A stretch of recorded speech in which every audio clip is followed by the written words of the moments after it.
Pourquoi cette Ah DA, oui, plage et cocotier, vacances? Iggy, c'est Michael, et j'ai vraiment du mal à être, entre guillemets, ce que je vais appeler professionnel. Donc du coup, je reste dans ce côté authentique, mais le problème du côté authentique, c'est que ça correspond pas à ce que l'algorithme YouTube va demander. Et là, en fait, on a fait ta séance de psy, donc tu me dois 50 balles. Et il n'y a aucun jeu où je pourrais me contenter de ne jouer qu'à lui, en fait. Il n'y a aucun moment où je me suis dit, je veux être youtubeur.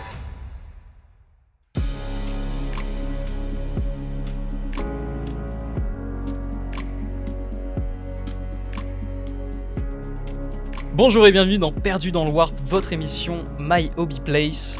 Je suis Vaclav, le nouveau présentateur de ce podcast, et c'est amusant, parce qu'aujourd'hui je reçois Michael, alias Iggy de Iggy TV, qui était l'ancien présentateur. Comment ça va, Iggy ? Eh ben écoute, ça va, super. Est-ce que tu pourrais te présenter pour celles et ceux qui peut-être ne te connaisseraient pas déjà ? Alors moi du coup c'est Michael, ancien présentateur de Perdu dans le Warp, ancien acquisiteur de Perdu dans le Warp, on avait essayé de faire ce petit délire. Et du coup moi je suis du coup maintenant youtubeur depuis 8 ans, on peut dire influenceur, créateur de contenu, peu importe, sur le jeu de figurines, donc tout ce qui est jeu de figurines. Après c'est vrai que moi j'aime bien la diversité, donc j'essaie vraiment de promouvoir tous les jeux de figurines, enfin tous c'est impossible, mais le plus possible d'être dans la diversité, de faire découvrir. En fait moi ce que j'ai toujours aimé c'est faire découvrir les jeux. Donc voilà, dès qu'il y a un truc qui me plaît, ou j'ai l'occasion, moi je suis assez curieux, donc j'aime bien quand ça change en fait. Donc, Comment toi t'as commencé dans cet univers de la figurine, du wargame, etc. Est-ce que c'était avec Warhammer ou est-ce que Warhammer est venu après ? Alors en fait, moi, il y a eu une période maquette d'avion. En fait, je pense que quand je réfléchis, c'est parce que tout le monde se pose la question, au bout d'un moment, comment tu as commencé. Et je pense que c'est venu, en fait, j'avais un oncle qui faisait des maquettes d'avions. J'aimais bien les avions. J'aimais bien la construction avec tout ce qui était Lego. Ces constructions de Lego, le fait de construire des choses et puis de jouer avec, en fait, de créer tes propres jouets. Et les maquettes, c'est bien, sauf qu'au bout d'un moment, une fois que tu l'as terminé, en fait, c'est la mort de la maquette parce que tu la mets sur une étagère. Surtout, faut pas y toucher. Maman fait pas trop les poussières. Ouais. Moi, je le ferai un petit peu léger. Mais peut-être des fois tu le prends en main et tu fais ça, tu vois, genre pour l'avoir en main. Et Mais puis tu montres aux amis quand ils viennent à la maison. ouais, c'est ça. C'est Mais vite bon, limité, quoi. les maquettes d'avion, c'est pas non plus le truc que tu. Ah ouais, faut avoir, ça dépend des amis. faut avoir les bons passionnés. Là, j'ai Ouais, un c'est ami, ça, c'est ça. Greg, si tu regardes cette vidéo, où on parle à chaque fois de maquettes d'avion, mais voilà. Et après, ce qui s'est passé, c'est que quand je suis arrivé sur Tours, il y avait le magasin Games Workshop, qui était place Jean Jaurès, donc c'est une grosse place, c'est la place de la mairie en fait, à Tours. Il y est toujours ? Non, ils ont déménagé maintenant, tous les magasins, ils ont pris des locaux un peu plus petits. Et en fait, par contre, là, c'était vraiment, enfin, le local était vraiment ultra placé, donc tu pouvais pas le rater. Et en fait, quand je passais devant, tu fais, mais c'est quoi ces trucs-là ? En fait, tu avais plein de petits bonhommes et tout. Et tu dis, c'est un magasin qui vend des petites maquettes. Et tu sais, tu rentres dedans, mais sans trop savoir. Et c'est vrai que quand tu te replaces dans le contexte que tu connais pas du tout, que tu arrives dans un milieu comme ça où tu vois juste des jeux, pour moi, c'était du jeu de rôle en fait. Bon, après, C'était en combien, c'est tiré ce de que jeu de tu rôle. racontes ? Oh là là, c'était en quelle année ça ? C'était il y a, je sais pas, il y a 25 ans, on est en quoi ? C'était dans les années 2000 peut-être ? Là, je sais pas, c'était la V2 de 40K. Donc ceux qui sont très forts en date seront situés à l'époque. Et 93, je crois, la V2. ouais. Mais alors on était sur la fin. Mais c'est avec la V3 que j'ai vraiment commencé à acheter des boîtes. Parce que déjà j'avais réussi à économiser l'argent nécessaire pour acheter la première boîte. Parce qu'il y avait un magasin aussi qui faisait 20% aussi à l'époque, un magasin de jouets qui faisait 20% sur les prix games. Et Jouet Rick à Tours aussi, qui a fermé aussi maintenant. Et je me rappelle que j'avais été là-bas, j'avais fait, oh la vache. Donc déjà les détachements c'était super intéressant parce qu'on payait beaucoup moins cher. Tu sais, c'était l'équivalent des Army 7 ou des choses comme ça. Donc déjà tu avais une remise sur les figurines et en plus le gars il faisait une remise. Donc du coup je me suis lancé. J'avais personne avec qui jouer à l'époque. J'avais juste un gars que je connaissais qui jouait à Warhammer Battle et lui il me disait, ah tu vas pas jouer à Warhammer Battle et tout. Mais le régimentaire moi ça me plaisait pas. Ah ouais ? Ouais, j'aimais pas le... Non, ça me plaisait pas. Du coup, lui, il avait ses figurines battle. Ah, il avait plein de figurines battle. Alors, le truc, c'est que moi, à un moment, je dis, vas-y, on se lance sur 40K. Et puis là, je l'ai embarqué sur 40K. Ouais. Donc, il s'est pris des Space Marines, classique. Moi, j'avais des Eldar, un peu plus original déjà. Ouais. Et puis, voilà, tu sais, après, tu retrouves le côté modélisme. Moi, j'adore. Enfin, la figurine qui m'a vraiment donné envie de jouer, c'est le Falcon. C'est un tank, non ? Ouais. Très Falcon cool. Eldar, qui est toujours d'actualité. Et le kit n'a pas extrêmement vieilli. Le kit est... Alors, dans les détails, etc., les lignes de moulage et tout, mais C'est vraiment une superbe pièce. Et moi, j'avais toujours cette image du Falcon et je sais pas, ça m'a inspiré. Donc du coup, j'ai pris les Eldar et Ouais. puis j'ai commencé à jouer, etc. C'est original quand même comme première armée, les Eldar. Enfin, je me rends pas trop compte, mais Non, généralement, mais ouais, si, c'est si, Space alors Marine ça ou l'était à Astra. l'époque. Ah bah, c'est toujours le cas maintenant. Je sais pas quelles sont les proportions. Je pense que ouais, je sais pas. J'allais dire c'est un peu moins pire maintenant, mais en même temps, je suis pas sûr. Mais en fait, moi, j'ai toujours été un peu à contre-courant. Et en fait, Ok. comme les Space Marines, c'était le truc le plus joué, moi, je voulais surtout pas jouer le truc le plus Ouais. joué. Donc, j'ai pris les Eldar. Et donc après, ton intérêt pour les autres jeux de Wargame, c'est venu quand?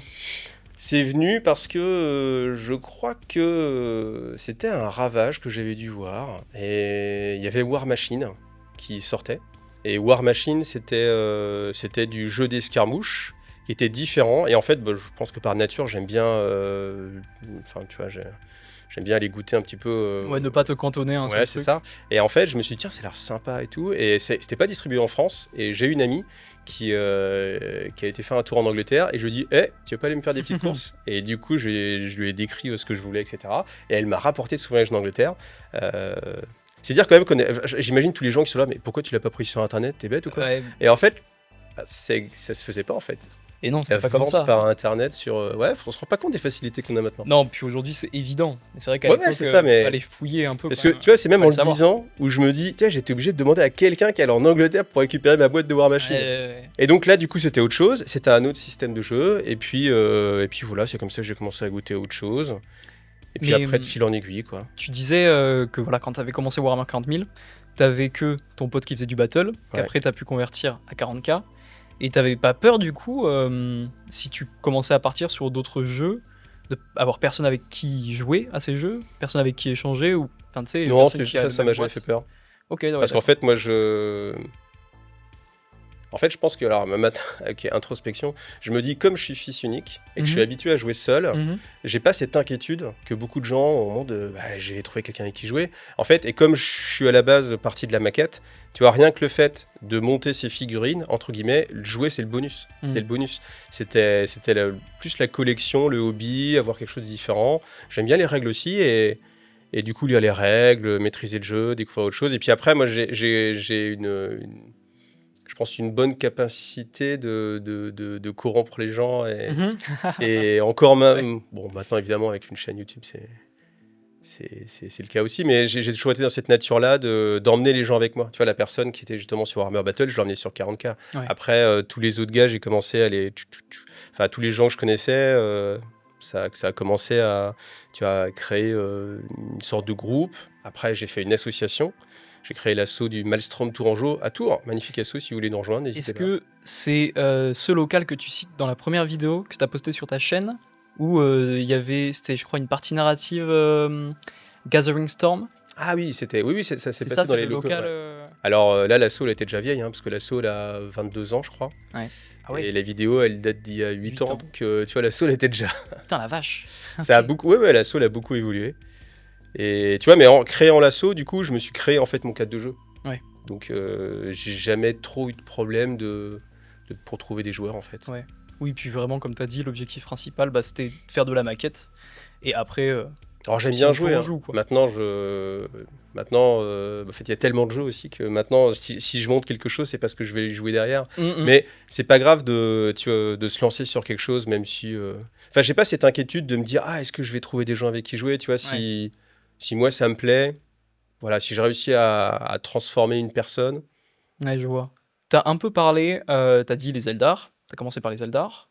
Après, t'es passé sur War Machine, ok. Non, je crois que dans l'ordre, non, j'ai dû avoir d'autres armées de 40K. Je sais plus dans quel ordre je les ai. C'est fou ça. Après, ouais, t'es parti, t'as commencé J'ai pris les Eldar. Après, j'ai dû faire dans l'ordre, je crois, Chevalier Gris, enfin qui était de l'Inquisition à l'époque. Je crois que j'avais de la Sœur de Bataille. Après, du Tyrannide. Je sais plus, après Orc, je crois. Puis après, au fur et à mesure, tu déroules. Mais j'ai pas de Space Marine. Enfin, les Chevaliers Gris, on va dire, c'est pas tout. Ouais, c'est un peu. Mais c'est assez fou parce que je pense que dans la proportion de nombre de figurines que j'ai, pas avoir de Space Marine, je pense que c'est... Mais ça m'a jamais... En fait, c'est un peu le côté contre-courant, en fait. Après, c'est bien, hein, c'est stylé, mais c'est vrai que tout le monde dit... tous les hobbyistes ont au moins une armée Space Marine, parce que tu commences souvent par là, ou une armée humaine. Un joueur de 40K qui a beaucoup de figurines et qui n'aurait pas d'armée de... C'est plutôt rare, ouais. cette collection qui grandissait petit à petit, tu as continué de t'en occuper en grandissant, ou est-ce qu'à un moment tu as eu ce que d'autres appellent aussi un âge sombre, c'est-à-dire un moment... Tu veux dire le moment où tu découvres que la jante féminine, ça peut être sympa, même si elle veut pas jouer avec toi aux figurines ou rameurs. La jante féminine ou autre, mais est-ce qu'à un moment, ouais, tu t'es dit, je sais pas, j'ai plus la motivation, j'arrête, t'as délaissé le hobby pendant un petit moment? Non, pour les figurines, jamais. Ah ouais, jamais, donc Non. t'as toujours gardé depuis... À partir du moment où j'ai commencé, j'ai toujours été un gros fada des figurines et ça m'a jamais lâché. T'as jamais eu une perte de motivation, un intérêt pour un autre hobby qui a pris plus de place? Non, c'est c'est même le stylé. contraire, c'est les figurines qu'on mangeait, parce que tu vois, par exemple, à une époque, je faisais beaucoup de jeux vidéo, Ouais. et les filles, du coup, Pardon. M'ont fait moins jouer aux jeux vidéo, Ouais. mais les figurines, c'est toujours resté. Et Ok. même, il y a il y a une époque où, bon, c'est quand j'ai lancé ma chaîne, en fait, en me disant, là, faut vraiment bosser sur la chaîne, je me suis dit, je fais plus du tout de jeux vidéo. Et je jouais beaucoup de jeux vidéo, et j'ai complètement mis ça de côté. Comment, au quotidien, ce hobby t'accompagne? Genre, est-ce que tu peins peut-être tous les soirs pour le plaisir? Parce que toi aussi, il y a pour le travail. Alors non, la peinture, ça n'a jamais été mon activité détente, parce qu'en fait, j'aime pas peindre. Ok. La peinture, ça me stresse. Je n'aime pas peindre, mais je le fais quand même parce que je m'impose de jouer peint. C'est très très rare que je joue une figurine qui n'est pas peinte. Parce que moi, ce qui importe pour moi, en fait, c'est le côté visuel. En fait, je suis assez attaché au côté visuel. Et des figurines pas peintes, c'est chaud. Une table qui est moche, c'est chaud. Ça peut être difficile, ouais. Mais je n'aime pas peindre. Et le problème, c'est que j'aime bien les choses bien peintes. Donc, en fait, c'est frustrant parce que je suis dans une optique où je veux que ma figurine elle soit très jolie. Dans l'idéal, je voudrais qu'elle soit peinte comme du Golden Démon. Mais j'ai pas les capacités, j'ai pas le temps, j'ai pas l'envie de le faire. Mais je suis frustré de pas arriver à le faire. Donc, comme je me donne pas... Enfin, j'ai pas envie. Donc, du coup, c'est toujours quelque chose qui est un peu frustrant, la peinture. Donc, ce que j'essaie de trouver pour pallier à ça, c'est de trouver des techniques voleurs de poules. Tu vois, c'est-à-dire quelque chose qui est très efficace, très rapide, où les gens de loin ils font « Oh non, c'est pas mal !» Toi tu fais « Mais j'ai juste ça. fait 3 coups de contraste. » Puis et voilà. aussi, souvent, on les voit de loin, et puis les gens, quand ils voient tes figurines, ils les prennent pas de près, ils font... mais toi tu la prends de près. Là, c'est pas très... Oui, moi c'est mon problème, et c'est pour ça que je suis pas un bon peintre, ni très efficace, c'est que moi j'ai un petit souci du détail, et... c'est embêtant pour peindre. Un peu perfectionniste. C'est très dur, ouais. Et c'est très très dur de lâcher prise. Et c'est quelque chose sur lequel je travaille depuis des années, mais des fois j'y arrive et je suis content, mais ça revient toujours. Faut que je lutte contre ce perfectionniste qui me fait perdre trop de temps et qui m'empêche d'avancer, quoi. Donc je reviens encore sur le fait que du coup tu es plusieurs collections, plusieurs armées. Tout à l'heure en off, tu m'avais dit que tu avais aussi du Forge World, etc. Donc tu dois avoir des pièces assez conséquentes. En termes de stockage, comment ça se passe? Est-ce que t'as une pièce que pour ça? Et est-ce qu'il y a des figurines qui malheureusement, peut-être des vieilles ou que t'aimes pas, tu les mets genre en carton, ou elles sont dans un tiroir, ou est-ce qu'elles sont toutes sous vitrine? Je pense que je dois avoir 98% des choses que j'ai peintes en vitrine. Mais j'ai la chance de... Alors j'ai la chance d'avoir l'espace pour. J'ai 2 pièces dédiées. Plus une vitrine qui est assez grande dans le salon. Ah ouais. Donc voilà, plus une cave qui est bien remplie, où je mets tous les décors, etc. Mais moi j'ai beaucoup de vitrines, je sais pas combien j'ai de vitrines, j'en ai une, 2, 3, 4, 5, 6 vitrines de 80 cm et qui sont blindées. Tout en verre? Alors non. Mon conseil vitrine d'ailleurs, sur ma chaîne. Non, parce qu'en fait, le problème, c'est que les vitrines, moi, l'intérêt, en fait, c'est... Moi, je veux pas, en fait, c'est ultra frustrant de peindre une figurine et de pas pouvoir la regarder. Ah oui, non, mais c'est clair. Et les figurines qui dorment dans des mallettes, pour moi, c'est un drame personnel. C'est insoutenable. Bah ouais, c'est sûr. Par contre, le problème des vitrines, c'est que c'est cher, ça prend de la place. Beaucoup de place, et du coup moi j'ai opté pour le système des BB en fait, où je mets des étagères en verre, donc elles sont pas full verre, mais par contre je peux vraiment stocker de la masse, parce que tous les 2 taquets j'en mets un, donc c'est tassé, mais au moins elles sont visuellement accessibles. Oui, elles ont une place à la hauteur, je sais pas comment dire ça, mais du temps qu'on a investi dedans, temps qui a été investi, enfin c'est pas rien quand même. C'est vrai que tu peux y passer beaucoup d'heures sur une figurine, si c'est genre un chef ou quoi, ou si toi t'es perfectionniste, peut-être que tu passes beaucoup d'heures sur même les petits soldats, les péons du coup. Ouais, oui, je pense. Pour moi, je passe trop de temps Mais après, à chaque fois que je compare à des gens qui sont déjà professionnels de la peinture. Et à chaque fois, je fais, elle est trop bien ta fille, t'as mis combien de temps? Il fait, oh là, j'ai mis 3 heures. Et moi, je dis, mais 3 heures, moi, j'ai à peine fait les couches de base et tout. Mais il faut pas se comparer à ces gens-là. Il faut se comparer à d'autres gens. Eux, ils sont pros, donc. Ouais. Puis ils sont très forts là-dedans. Et comment tu fais du coup? Parce que si t'as pas ces compétences, entre guillemets, de peintre pro à peindre très bien, très vite, bah, ça prend beaucoup de temps. J'imagine que tu as plein de projets. Donc, comment. Bah, c'est une question que je voulais garder plus pour la fin, mais comment tu fais pour concilier le temps que tu passes sur ton boulot, donc la réalisation de vidéos, la vie de famille, et du coup la peinture, et le montage même de figurines? Parce que rien que le montage, même si tu fais pas de kit bash, enfin, je sais pas si tu fais du kit bash d'ailleurs. Oui, j'en fais, ouais. Bah, voilà. Aussi. Tout ça. Alors, je repense à la fois où justement j'avais commencé mes orques et je m'étais dit, je vais convertir un boss à moto, etc. Tac, tac, tac. Et ce qui m'a marqué, c'est qu'à un moment donné de ma conversion, j'étais parti d'un copter orc, de la boîte de Black Ridge. Ouais, tout à fait. Et il me restait que la pédale. Ok. La pédale. Et à un moment. Mais tu sais, ça enfin, je l'ai pas vécu comme ça, mais c'est que, tu sais, au fur et à mesure, je découpe, avec ça en plus, ça c'est bien, ça c'est bien, ça c'est bien. Et bam, tu bidouilles. Et puis à un moment donné, je me suis rendu compte que ce qui restait du copter, c'était la pédale. Ouais. Et je me suis dit, mais c'est fou ce que t'as fait là. Qu'est-ce que j'ai Mais en fait, c'est de. Je sais pas, moi j'aime beaucoup la conversion. Ouais. J'en fais moins maintenant parce que les jeux auxquels je joue le nécessitent moins. Mais typiquement sur du Gazland par exemple, tu sais, jeu de voiture. Bah, un peu style Mad Max, quoi. Ouais. C'est l'occasion rêvée. Mad Max, où tu peux faire d'autres styles en fait. Moi tu peux faire du cyberpunk, tu peux faire. C'est pas cantonné à un truc post-apo, genre? Alors il y a une. Non, pas forcément en fait. Parce qu'après il y a les règles, mais après tu fais l'ambiance que tu veux en fait. Okay. Moi j'ai fait une ambiance cyberpunk un peu japonais, une ambiance un petit peu genre Fallout. Un truc un peu techno, Ruskov, Tesla, quoi, tu vois. En fait, c'est un peu des équipes de voitures. Oui, c'est ça. Ouais. Tu leur donnes un thème, quoi. Oui, c'est ça. Tu donnes un thème, ouais. Okay. Et après, c'est vrai que souvent, les gens font du Mad Max parce que c'est ce à quoi, enfin, c'est ce que tu as envie de faire. Parce que tu as aimé Fury Road, par exemple, ou Mad Max, et tu te dis, tiens, j'ai envie de jouer à ça. Mais après, le jeu, tu es complètement libre de faire autre chose. Et moi, j'aime bien avoir des teams assez spéciales. Et souvent, je passe vraiment beaucoup de temps sur la conversion, trop. Pour des trucs qui sont grands comme ça. Après, c'est ça aussi, quand tu commences à aimer la conversion. Moi, j'aime bien, là, voilà. Parce que, en fait, tu vois, tu prends de la fierté à personnaliser chaque pièce. C'est ça, en fait. C'est que moi, j'aime bien pas avoir la même chose que les gens d'à côté. Et pour dire, tu vois, c'est moi qui l'ai fait, c'est la mienne, elle ressemble à aucune autre. Donc, je modifie beaucoup les... Ouais. Ce que je dis toujours par rapport à la conversion, c'est que c'est un hobby où tu passes tellement de temps et tu mets tellement d'argent. Autant se faire un peu plaisir et faire en sorte d'avoir une armée différente de celle du voisin, même si c'est les deux mêmes factions, quoi, tu vois. Après, je me dis, si tu mets, je sais pas, 30 balles dans ta figurine et qu'au final tu récupères que le pied, c'est que t'es pas très malin non plus. Bon, quoi. Après, il faut savoir doser, certes. Mais ouais, c'est cool quand même de se faire plaisir, d'y aller à fond, quoi. Bon, après, il faut aimer. Mais du coup, ça répond pas à la première question que j'avais posée. Comment toi tu fais pour concilier tous ces éléments, avoir le temps de tout faire? Où est-ce que tu rognes du temps? Forcément, en fait, j'ai jamais assez de temps, en fait, parce que la chaîne, ça prend énormément de temps. Souvent, les gens regardent enfin, je pense que maintenant, comme c'est un métier qui commence à être plus connu et plus commun, les gens se rendent compte que quand il y a une vidéo qui sort qui fait une demi-heure, c'est pas que le gars il a allumé sa caméra, il a travaillé une demi-heure, il a fermé, c'est fini en fait. Et tu sais qu'il y a énormément de travail à côté. Et choisir, c'est renoncer, ça fera plaisir à quelqu'un s'il regarde cette vidéo.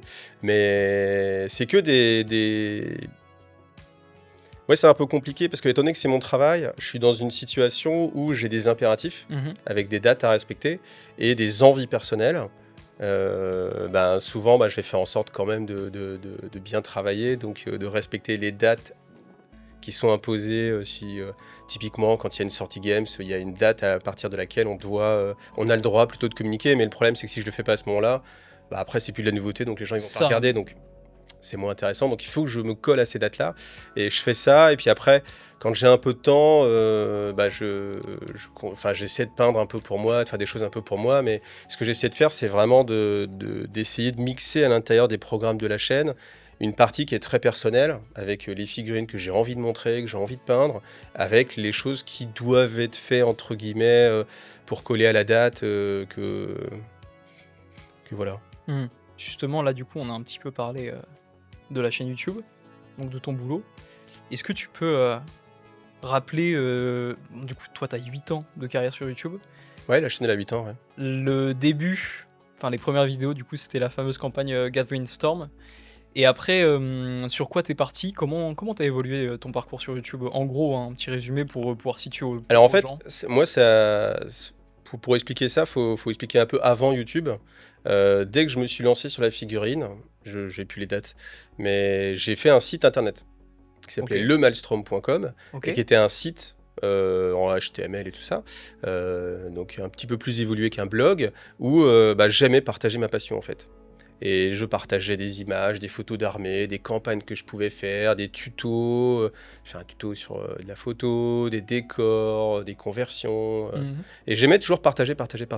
Et en fait, à un moment donné, je me suis dit, ce serait sympa que ce soit des vidéos, parce qu'en fait, je partageais vraiment énormément de photos. À chaque fois que j'allais à un événement, je mettais vraiment beaucoup de photos. Ouais. Je me rappelle d'un French Wag Day, c'était il y a longtemps, où quand j'étais revenu, j'ai fait, attends, j'ai 600 photos, mais comment c'est possible? Je suis resté que 8 heures, tu vois. Et j'avais calculé toutes les combien je prenais de photos. Et là, je me dis, mais t'es fada. et du coup, j'aimais déjà ce côté image, partage. Tu vois, pour moi, c'est vraiment important le côté visuel des choses. Et ouais, quand les French Wag Day, c'était le rêve, quoi. Donc du coup, beaucoup de photos, je les partageais sur mon site. Et à un moment, je me suis dit, mais attends, on peut filmer en fait maintenant. J'avais commencé? Je sais plus, avec un Camscom, c'était il y a longtemps. Et après, le problème, c'était qu'à l'époque, je crois que j'avais droit à, je sais plus, je vais dire une bêtise, peut-être 1 giga de stockage, ce qui était beaucoup, parce qu'à l'époque, on Sur n'avait la pas de cam? vidéo. Sur le site internet en fait. Ah, sur le site. L'hébergement Donc, le du site dont site. tu parlais, le Maelstrom? Ouais, le Maelstrom, ouais.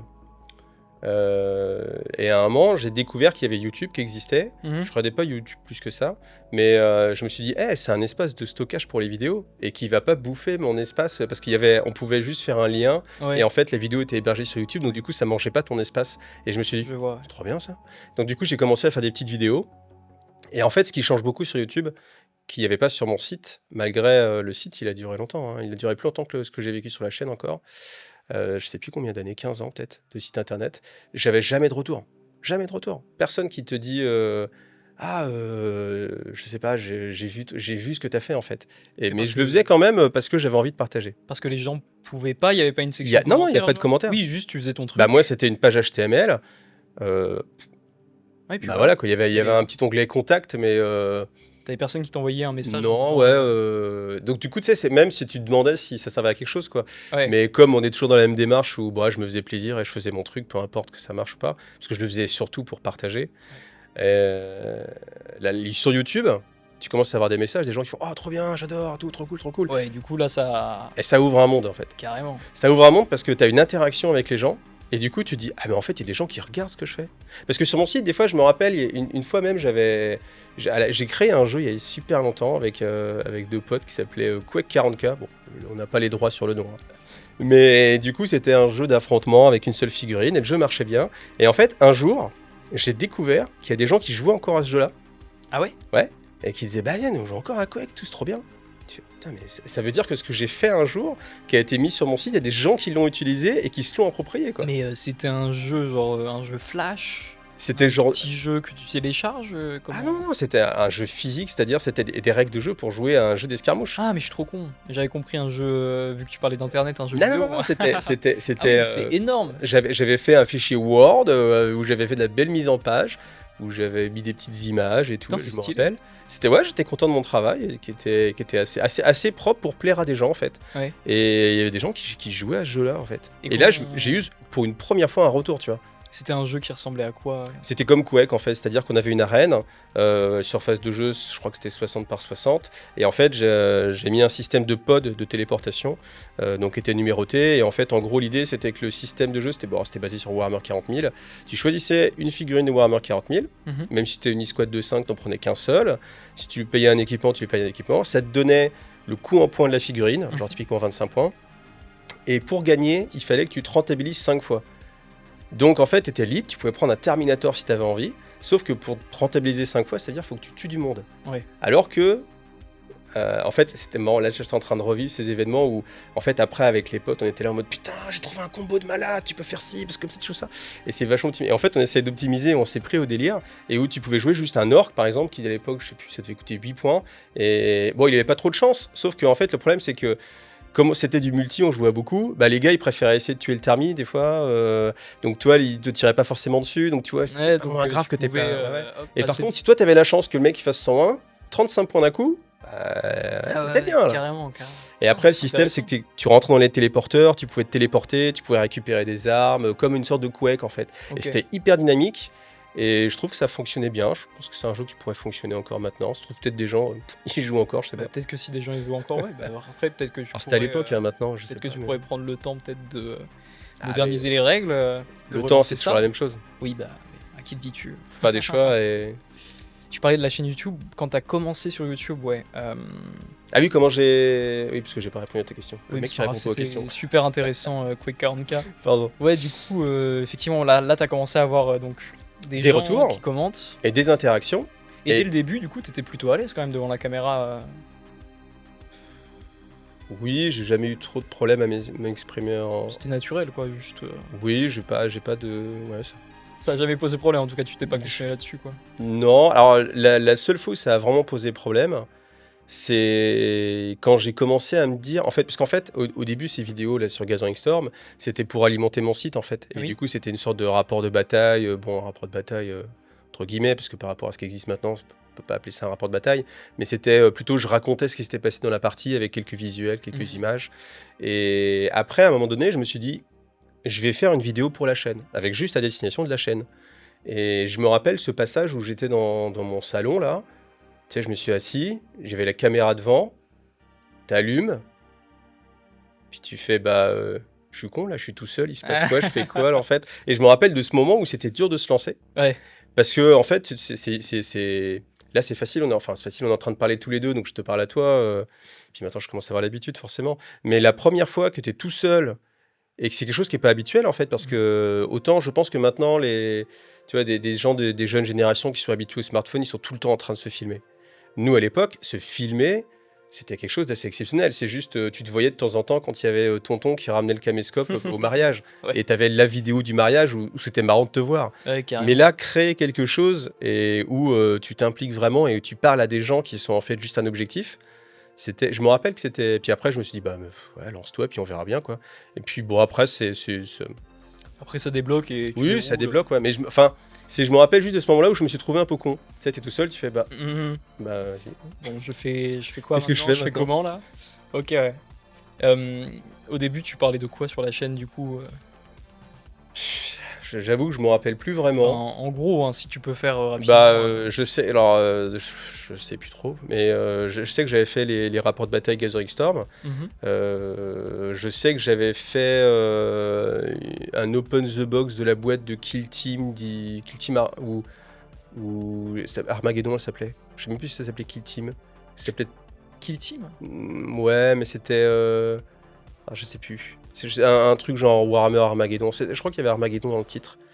Je sais plus. Parce que Kill Team, c'était une boîte Kill Team, genre comme Kill Team aujourd'hui ou... C'était avant, en fait. C'était Shadow War Armageddon. C'est bien rendu. Et c'était une boîte, en fait, qui... Alors, à l'époque, Kill Team n'avait pas été... Alors, Kill Team, avant, c'était paru dans les White Dwarf, etc.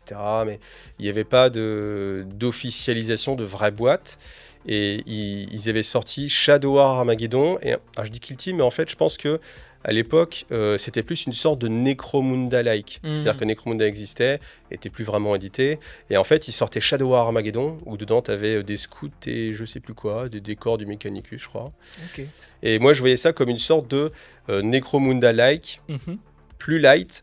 Parce que Necromunda, c'était peut-être un petit peu trop poussé pour juste un petit jeu comme ça, tu joues. Ouais. En fait, comme j'ai travaillé 17 ans en magasin, donc j'avais accès à du matos, évidemment, physique, c'est-à-dire des figurines physiques. Donc on avait reçu la boîte Shadow War Armageddon, et je me suis dit, tiens, écoute, c'est quand même cool, t'as la boîte, tu l'as en avance par rapport à la sortie, parce qu'effectivement, on l'en avance. Et je me suis dit, ça peut intéresser les gens. Ok, ouais. Et du coup, j'ai fait cet unboxing-là. Alors, c'est peut-être pas dans l'ordre, mais c'est ce que je me rappelle. Je sais que j'avais fait ça. Et puis après, je sais plus. Après, franchement, je me rappelle plus trop de ce que j'ai fait. Ça commence à remonter en fait. Moi, je sais que ce qui m'intéressait, c'est que j'ai vu aussi que parfois tu faisais des reportages entre guillemets. Comment ça t'était venu cette envie à la base, quoi ? C'était ça en fait. Quand j'ai commencé Warhammer 40 000, ah oui, en fait, je remets les événements. C'était les débuts d'Internet. C'est-à-dire que tout le monde n'avait pas Internet. Et je me rappelle que j'avais pas Internet à la maison, et j'avais Internet qu'au boulot. Et j'ai découvert la French Wag, et mailing list de l'époque où d'autres passionnés échangeaient sur Warhammer 40 000. C'était un... Alors, pardon, moi, ça me dit rien du tout. Une mailing list, ouais, c'est énorme.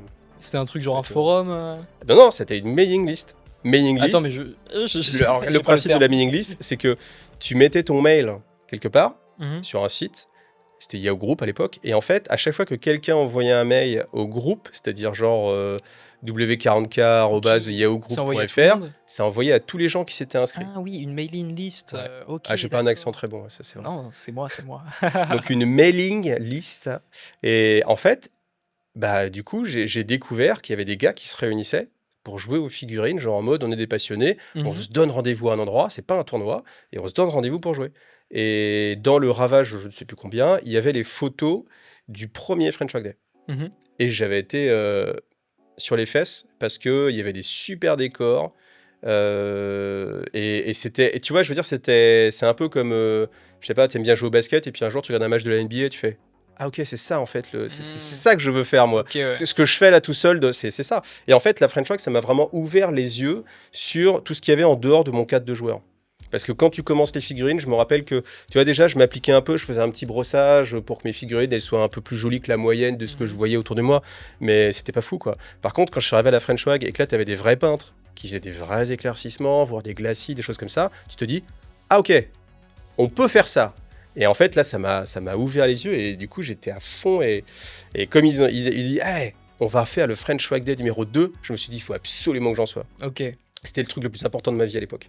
Mais est-ce que pour toi, du coup, c'était aussi un moyen de transmettre cet événement aux gens qui peut-être pouvaient pas y aller, qui ne connaissaient pas, et le faire vivre à travers ta vidéo, entre guillemets? Alors, je faisais pas de vidéo encore à l'époque. Hein. Ah, c'était pas encore. Bah là, on parle de l'époque où, je te dis, il y avait juste Internet qui commençait à arriver. Ah oui, d'accord, donc on a encore... Donc YouTube, ça n'existait pas, Facebook, avant... ça n'existait pas. D'accord, là, c'était vraiment avant, en fait. Et du coup, ben, j'y allais. Et en fait, je trouvais ça... J'ai toujours été intéressé par le visuel, j'ai déjà dit, donc les images. Donc, je faisais beaucoup de photos. À un moment donné, je sais que j'ai acheté un appareil photo justement pour pouvoir partager en fait mes figurines. Parce qu'en fait, faut bien s'imaginer qu'avant l'ère du numérique, quand tu veux partager ta peinture, ta maquette d'avion, imaginons, tu es obligé de prendre un appareil argentique qui fait des vraies photos que tu vas devoir aller faire développer chez un photographe, qu'après tu te retrouves avec une photo physique, qu'il faut que tu trouves un scanner, que déjà tout le monde n'a pas de scanner, quoi. Tu as un scanner et que tu le mettes sur un ordinateur pour après faire quelque chose de ça, parce que t'as pas de groupe de partage, t'as pas Instagram, t'as pas Facebook, t'as pas de forum, t'as pas Discord, donc tu fais un site internet. Ah ouais, putain. Et tu vois, c'est-à-dire faut être assez motivé. Hein. Moi disons que maintenant c'est extrêmement facile. Tu vois, là je suis sur mon appareil, je fais une photo, je fais salut, on est sur Instagram. Complètement différent. Ça m'a pris 2 secondes. Là c'est une démarche qui est très engagée parce que tu achètes un appareil, etc. Et du coup j'avais acheté un appareil justement numérique pour pouvoir faire plein de photos, etc. Et il n'y avait pas de... Bah, je crois que le but, c'était de juste partager parce que je trouvais ça trop génial. Et j'ai toujours été comme ça, tu vois, ce côté... le gamin qui veut partager son truc, genre regarde ce que je fais, c'est trop bien. Enfin, pas ce que je fais, c'est trop bien, mais regarde ça, les figurines, c'est trop bien. Vraiment ce côté émerveillement. Partager. Je crois que ça a toujours guidé, mais... J'ai l'impression qu'il y a il y a un peu ce côté-là chez... on va dire tous les hobbyistes, le côté gamin émerveillé par les figurines. Enfin, je trouve qu'il se ressent surtout dans ce milieu avec les petits soldats, quoi. Enfin, je sais pas ce que t'en penses, toi, si tu le vois comme ça aussi. Non, un peu moins. Moi, je serais un peu plus...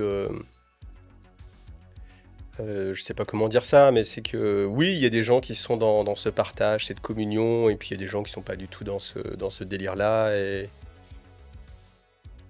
Je pense pas que tous les gens qui jouent aux figurines soient ce modèle-là, en fait. Ok. Je pense qu'il y a beaucoup plus de typologie de joueurs ou de collectionneurs. Moi, il y a un point qui m'intéresse énormément dans ce hobby, c'est tout ce qui va être les parties narratives, on va dire, les parties auxquelles on joue, où on est pour s'amuser, pour raconter un récit et vivre une petite aventure à travers les figurines, quoi. Toi, c'est quoi ton positionnement par rapport à ça ?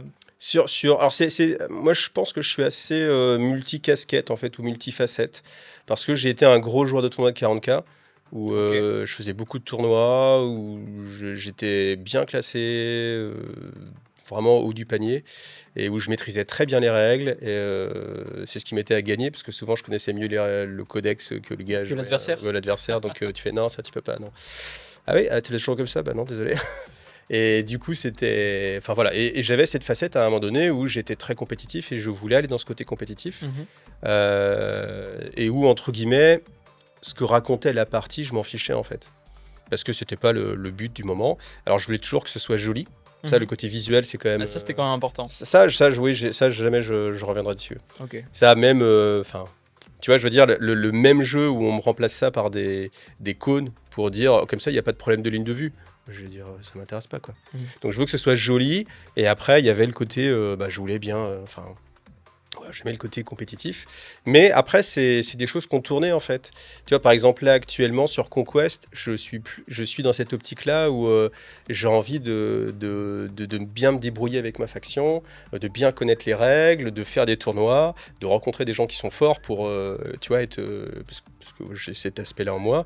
Mais après... tu vois, sur quelque chose comme Warhammer 40 000, par contre, je vais préférer quelque chose qui va être une campagne. Tu vois, moi, un des meilleurs moments de ma vie du hobby, que je me rappellerai autant que je pourrais, c'est justement quand j'avais fait avec un ami sur un week-end. Il était venu à la maison et j'avais créé une campagne qui était un mix de tous les systèmes de jeu qu'il y avait sur 40 000. Et à l'époque, il y avait des systèmes de jeu. Donc, il y avait le premier, c'était patrouille. Donc, la première partie, c'était une patrouille. Donc, on jouait avec les règles de patrouille. Juste, c'était en combien ça, pour que je me situe un peu? Quelle année? Ouais. Ah, c'est dur, je ne saurais pas te dire. Ok, bah plutôt 2010, c'était il y a au moins 12 ans, 12 à 14 ans. Donc, je ne sais pas quel... donc c'était à peu près 2010. Peut-être, ouais. J'ai jamais été bon sur les dates. Mais ok, non, mais c'est pour que je me situe un peu, moi. Ouais, peut-être... Bon, je sais plus, peu importe. Mais dans ces eaux-là. Ok. Et deuxième partie, on utilisait les règles de assaut sur... Non, c'était pas assaut sur l'Empire. Assaut planétaire. Ok. Qui était un supplément qui te permettait de dropper, en fait. C'était vraiment du largage orbital. Ok. Ensuite, il y avait combat urbain. Où du coup j'avais phagocyté en fait tous les décors de l'assaut qu'on avait pour faire une ville ultra dense. Ok, putain la vache. Ensuite, on avait fait une partie de 40 000 classiques, histoire de dire. Et après, la dernière, c'était un Apocalypse Warhammer 40 000, où on avait joué toutes nos figurines. Et en fait, le truc, c'était que chaque partie était liée, donnait des bonus, que c'était tout peint, évidemment. Alors ça, par contre, c'était la pire chose. C'était que comme j'avais mon site internet, je voulais qu'en temps réel, je dise aux gens ce qui se passait sur internet. En temps réel? En temps réel, c'est-à-dire que... Tu jetais les dés? Alors non, comme là, ça aurait été trop impossible, mais en fait, c'était... On va commencer, voilà ce que c'est, tac, je postais sur mon site, ensuite on jouait, ensuite je décrivais les fins de tour, tu vois, ce qui se passait, et je prenais des photos et je les mettais en ligne. Et en fait, c'était colossal. C'était un travail de malade, c'était épuisant.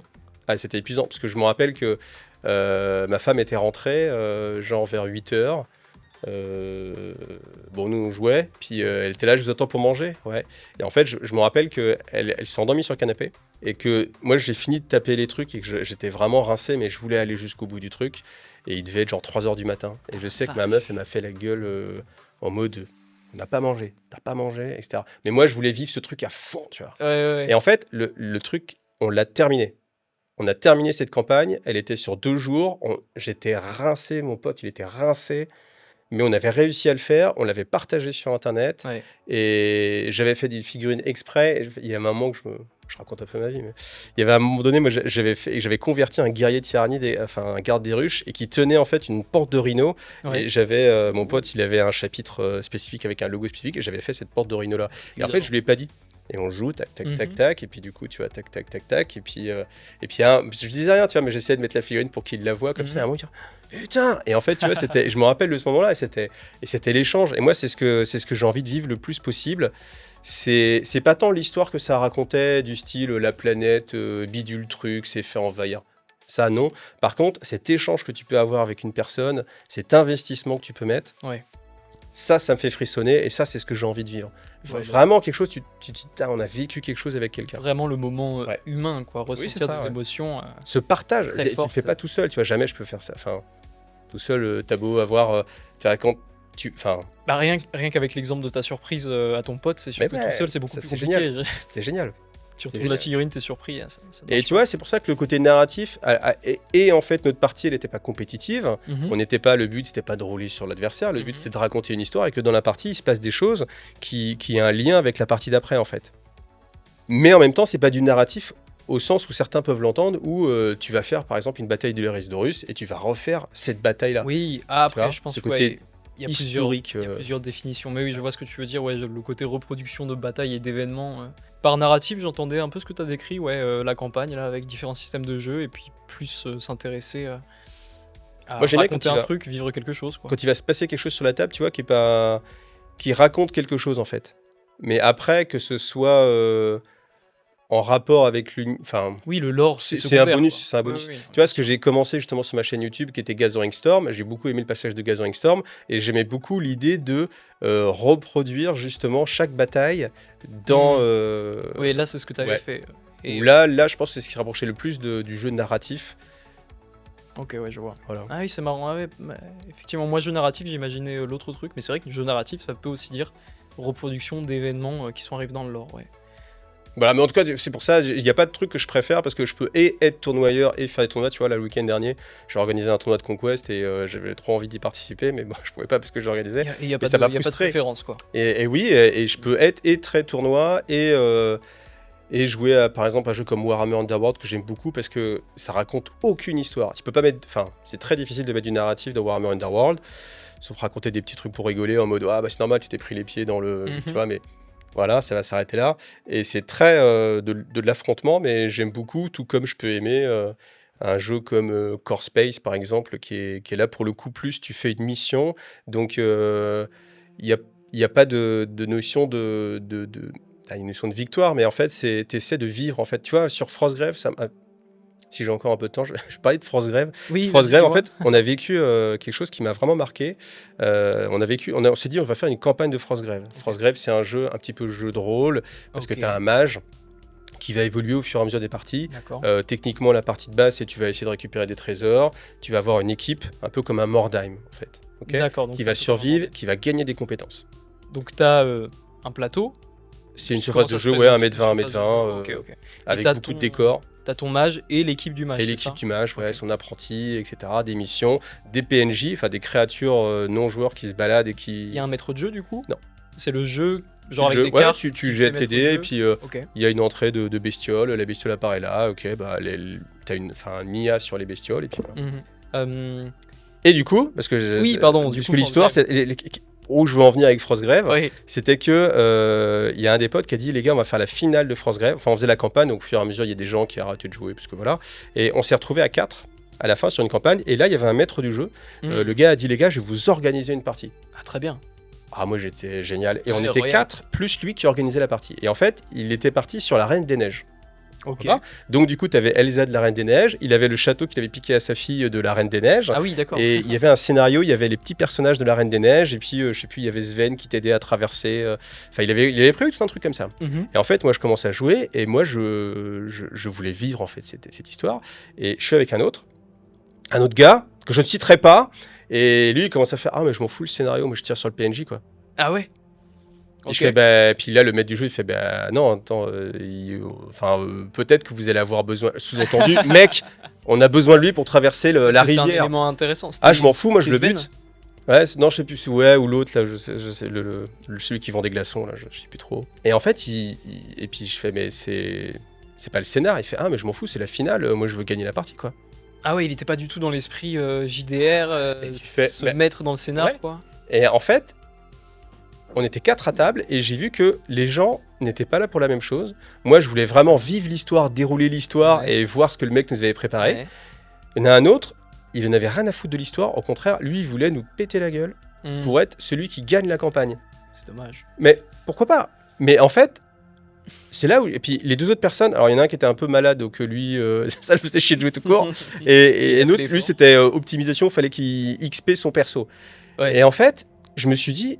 On est 4 à table, il y a un maître de jeu, et en fait, il y en a entre guillemets qu'un seul qui s'occupe de... Enfin, moi, ça m'intéressait ce qu'avait fait mon pote, et j'avais envie de découvrir ce qu'il avait. Mais je me suis aperçu qu'il y a des gens, ils s'en fichaient complètement, en fait. Ouais, et ça me marquait, et je me suis dit, mais en fait, tu peux pas demander aux gens qu'ils aient la même vision que toi du jeu, en fait. Et c'est tout le problème du jeu de figurines, si on en revient sur ce qu'on disait tout à l'heure, c'est que c'est très multiforme, et que des fois tu vas tomber contre quelqu'un et vous êtes sur la même longueur d'onde, c'est génial, et des fois tu tombes avec quelqu'un, c'est pas du tout la même vision de ce qui va se passer, et je pense que hobby-là, il doit y avoir une sorte de contrat moral au début pour. Enfin, quand tu es en tournoi, évidemment, il n'y en a pas, mais Ah, c'est différent, oui. quand tu fais une partie avec quelqu'un, je pense qu'il faut essayer de. Mais ça se fait naturellement avec les amis que tu as, je pense. Mais il y a des gens avec. Tu vas dans le même délire, en fait. Ouais, faut sonder un peu, voir ce que l'autre veut, Ouais, et c'est ça. puis faire des concessions, et puis aussi essayer de convaincre un peu l'autre. Ouais. Mais c'est vrai que par rapport à ça, je peux réagir. Je sais pas ce que tu penses. Toi, tu me disais que tu aimais bien les belles tables. Qu'est-ce que tu penses des bâtiments en carton, par exemple, tu vois? Clairement, moi, c'est la beauté de la table. C'est-à-dire que les décors, pour moi, c'est. Jouer sur une belle table, c'est au moins aussi important que l'armée en face soit belle. Mhm. Et. Après, je comprends les contraintes. En fait, ayant organisé pas mal de tournois, je comprends la contrainte que quand tu dois recevoir des gens, il faut que tu proposes quelque chose qui soit carré parce que c'est un tournoi. Mhm. Donc, tu as des gens qui sont là pour la compétition et qui veulent pouvoir appliquer les règles Ouais, bien sûr. de façon exacte. Mais après, ça, c'est condition tournoi. Mais Ouais. toi, quand tu vas jouer Non, avec moi, quelqu'un, jamais par je exemple, jouerais en sur. club. Ouais, jamais. Oh, jamais. Je ne dis pas jamais, mais. Enfin, Ouais, en fait, après, ça dépend du contexte. le minimum mais... possible, quoi. Mais non, moi, enfin, typiquement, par exemple, ce qui se passe, c'est assez intéressant sur Conquest. Conquest, c'est un jeu qui se joue en 2D. Mhm. T'as pas besoin d'avoir des arbres, typiquement, parce que ça ne change rien, il n'y a pas de ligne de vue réelle, Mhm. tu peux tout gérer en 2D. Ce qui fait qu'il y a beaucoup de gens qui se contentent de jouer avec des tapis, enfin avec des décors néoprène, donc ça veut dire de la 2D en fait, c'est-à-dire ta maison, c'est un disque de néoprène Ouais, que je tu as vois. mis et qui fait une maison. Et bah, en termes de jeu, c'est bon parce que tu as exactement En termes la de jeu, bonne oui, taille, c'est donc nickel. c'est très facile à jouer. Puis en plus, typiquement pour une forêt, bah, tu peux poser ton socle sur la forêt, ça gêne pas. Mhm. Sauf que moi, je trouve ces tables horribles. Et ça m'insupporte. Et moi, je me bats en ce moment pour que sur Conquest, typiquement, les gens prennent l'habitude d'utiliser ce socle très bien, mais de rajouter un arbre Ouais. dessus. Et Ouais. que quand tu as envie de rentrer, bah, l'arbre, simplement, tu le pousses. Mhm. Mais que au moins, quand tu regardes de loin, ta table, elle soit jolie et elle donne envie. Parce que tu vois, quand j'ai été au French War Game Day, qui était il y a 2 ans, il y avait un tournoi qui était de 9e âge et de Trône de Fer. Et Trône de Fer, les gens ont pris l'habitude de jouer que en 2D. Trône de fer, c'est A Song Song of Ice and Fire. Ok, ouais. Ouais, tout à fait. De son vrai nom. Et en fait, le truc, c'est que tu arrives et tu fais Ah, c'est fini? Non, non. Ah, il n'y a pas de décor. Et à côté de ça, tu avais les décors, tu avais le tournoi Star Wars Légion. Et Star Wars Légion, les mecs touchent toutes les tables, elles sont magnifiques. Ah ouais. En plus, bon, évidemment, si t'aimes bien Star Wars, ça reprend des scènes, donc tu vas avoir un AT-AT dans la neige, cracher, Ouais. le faucon dans un coin, Tatooine évidemment. Et en fait, quand tu regardes les deux, Mais oui, ça il n'y fait a mal au aucun cœur. moment où j'ai envie de jouer sur les tables en 2D, même si c'est plus facile et qu'il n'y aura pas l'inconvénient de Ah, bah je sais pas, alors on n'a pas connu du bout de décor, est-ce que ça marche pas? Bah, on s'adapte dans la partie, mais au moins c'est joli quoi. Donc Surtout voilà, ça c'est que- mon école à moi. Surtout que Conquest et A Song of Ice and Fire, Ouais. enfin Trône de Fer, ce sont des jeux de figurines Conquest aussi, du coup. Oui, Donc c'est vrai que c'est des jeux très très proches en fait. En fait, c'est bizarre de se dire que t'as des figurines et que tu les poses sur un plateau tout plat. C'est quand même dommage. Moi, je trouve ça dommage, mais en même temps, quand je regarde ce qui s'est passé sur Song of Ice and Fire, Mhm. c'est ce que la communauté a choisi. Parce que Ah. je vois quasiment jamais de table en 3D, on va dire, sur ce jeu-là. Moi j'en Mais- ai très peu vu. Ouais, et même à. Parce qu'en fait, c'est une habitude qui a été donnée à la communauté, en fait. C'est-à-dire que des gens commencent, puis après, au final, ah, c'est facile, c'est bien, ça suffit, en fait. Donc, à partir du moment où ça suffit, bah, il y a une sorte de consensus où tout le monde dit oh, c'est pas grave, Oui. politique du moindre effort. Ce que je comprends. Et puis, c'est pareil, quand tu vas jouer dans une asso, etc., t'as pas forcément les décors, ça coûte de l'argent, c'est du temps, ça suffit, on arrive à jouer. Et moi, ça me gêne. Enfin, Oui. vous pouvez faire ça, il n'y a pas de souci. Maintenant, pour moi, la table, c'est vraiment important. Je veux avoir l'impression d'être dans quelque chose de réel, en fait, de concret. Et jouer sur. Mais même, tu vois, par exemple, les objectifs. Je sais que les zones d'objectifs qui sont posées, quand c'est un disque noir, Mhm. c'est moche. Toi tu préfères mettre des vrais objectifs sur un petit socle. Ah ouais, alors, Mais alors, je suis d'accord, mais je trouve que moi je joue jamais avec des vrais objectifs parce que c'est, mine de rien, c'est chiant quoi. ah oui, oui. Non, mais je suis d'accord. Poser les figurines, devoir Ah, voir bien si sûr. t'es bien à 6 pouces, Ah, bien c'est le seul mauvais côté. Bah, moi, j'avais une époque, j'avais commencé à faire des objectifs spécifiques pour chacune de mes armées, tu vois.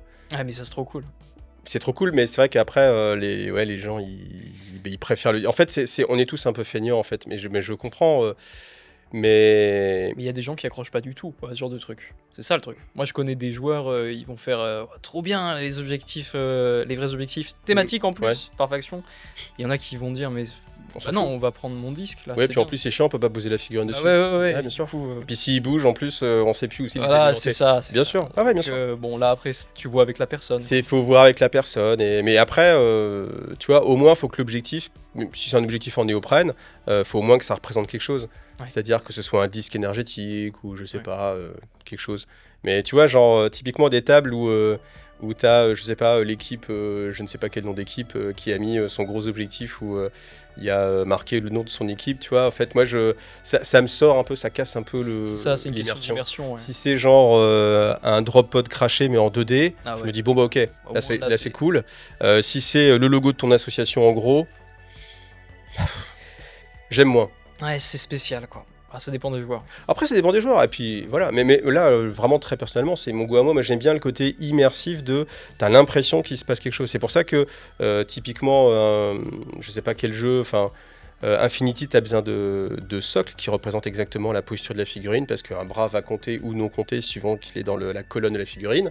Et je pense qu'il y a des gens qui pourraient jouer en se disant c'est beaucoup plus facile de jouer avec un disque en plexi où à l'intérieur tu as par exemple l'image de la figurine. Ça suffit en fait et c'est beaucoup plus exact parce qu'il n'y a jamais de discussion. Non, c'est sûr. Je comprends qu'il peut y avoir ça. Mais moi, c'est pas ce que je vais rechercher dans un jeu. Même si je veux jouer tournoi, tu vois.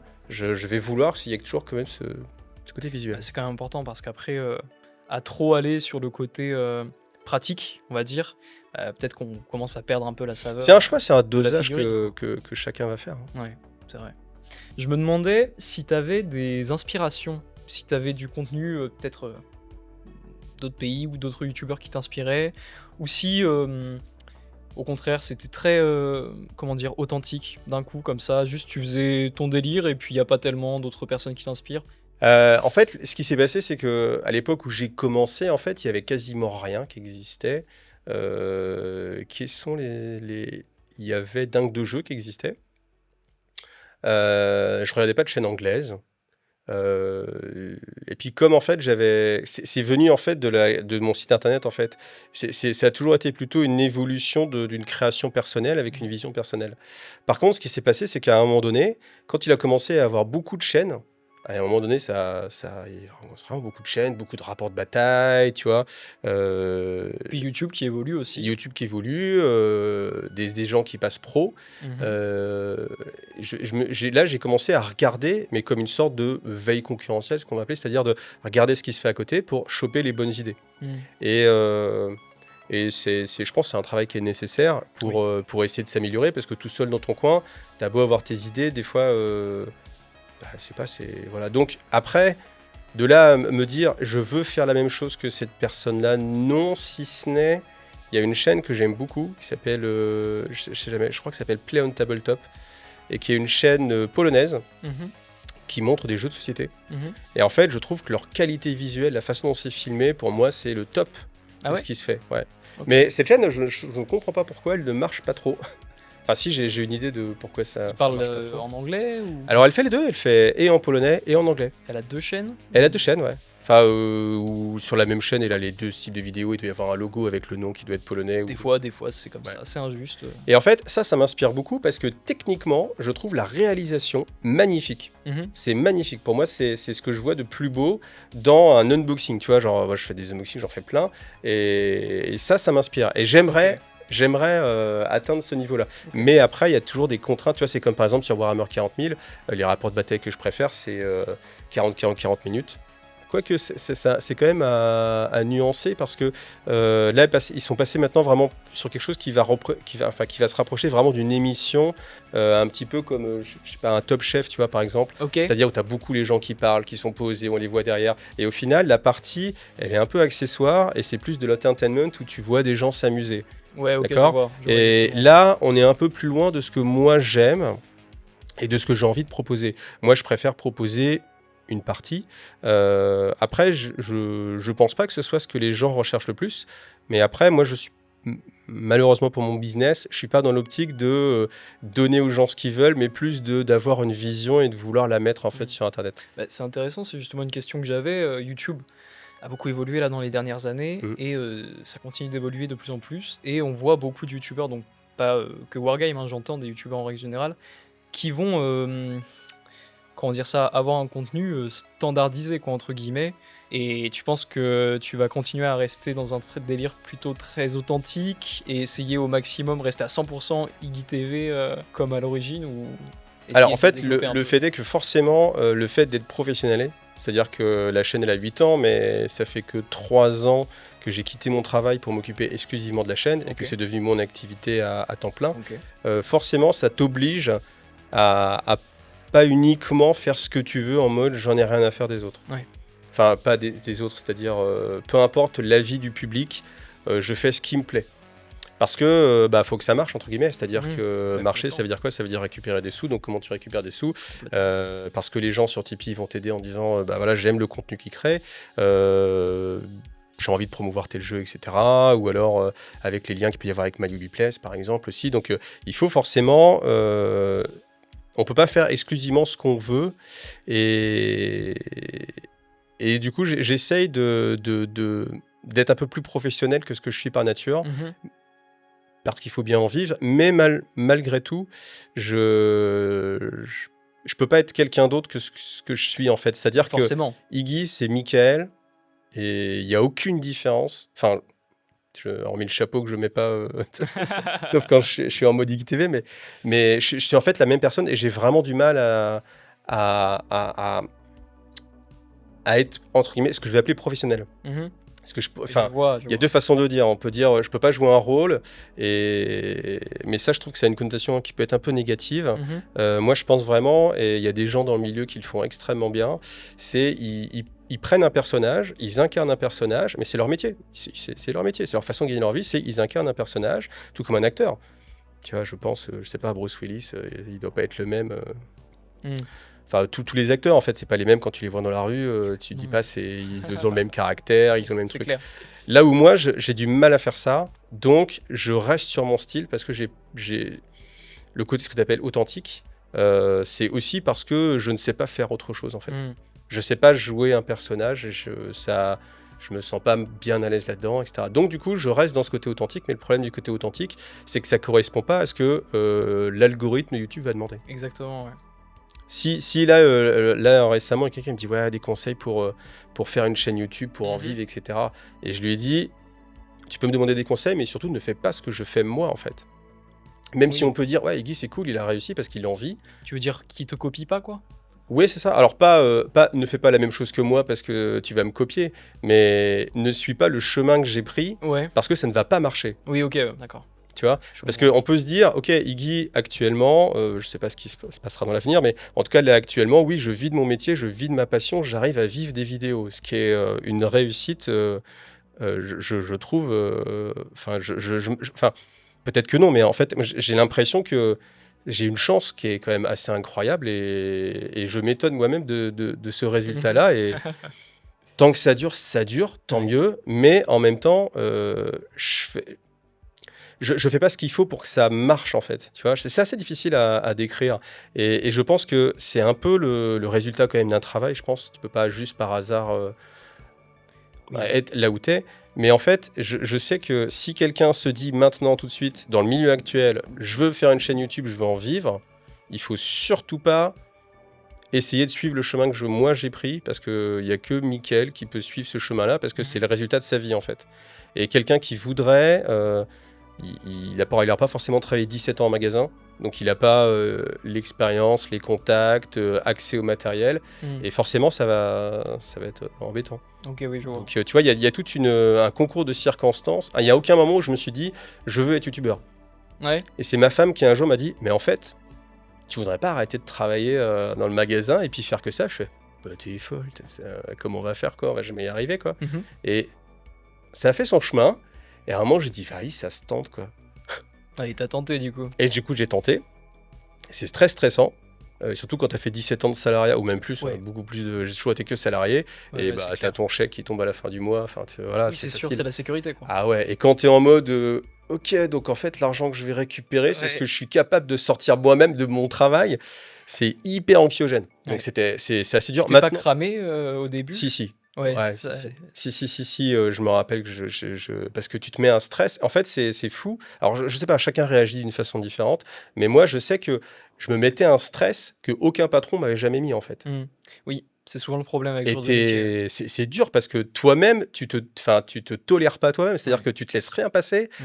et tu es hyper exigeant avec toi-même, beaucoup plus peut-être que une autre personne où tu dirais, bon, écoute, elle fait de son mieux, etc. Toi, tu as l'impression, je sais pas si c'est le cas ou pas, mais j'ai l'impression que je fais jamais assez, quoi. Mm. Qu'il faut toujours faire plus que. Enfin, et voilà, et c'est une pression qui est assez dure. Et je sais qu'à un moment donné, je l'ai vraiment mal vécu. Et ce que j'ai fait, c'est que j'ai fait ce que je suis en train de faire là, j'ai parlé. Je me rappelle qu'à un moment donné, j'ai fait une vidéo qui s'appelle 3615 My Life. 3615, le Minitel, pour ceux qui n'ont pas connu à l'époque. Ouais, 3615, moi, c'était c'est pas. Minitel. Ouais, ça te parle pas. Hein. Et en fait, j'avais une pression et je me sentais pas bien dans ma chaîne. Et à l'époque, j'en vivais pas. Hein. Enfin, attends, non, j'en vivais pas encore, mais j'avais en fait une pression qui était la pression du public, c'est-à-dire que je faisais les reviews des codex, parce que je les avais en avance avec mon boulot. Donc du coup, je faisais les reviews, je connaissais assez bien le jeu pour pouvoir en parler, et les gens étaient là, hey, tu vas faire le prochain, hey, tu vas faire le prochain, hey, vivement le prochain. Beaucoup de demandes, et en fait, les gens sont dans la demande.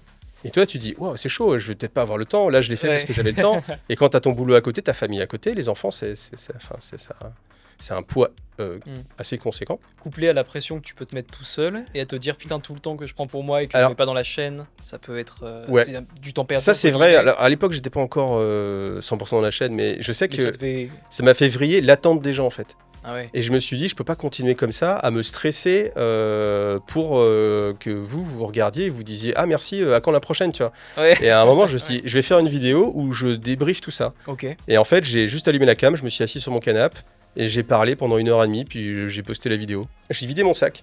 Je sais pas ce que ça a donné, je sais pas je me rappelle plus, mais je sais que moi-même, j'ai évacué.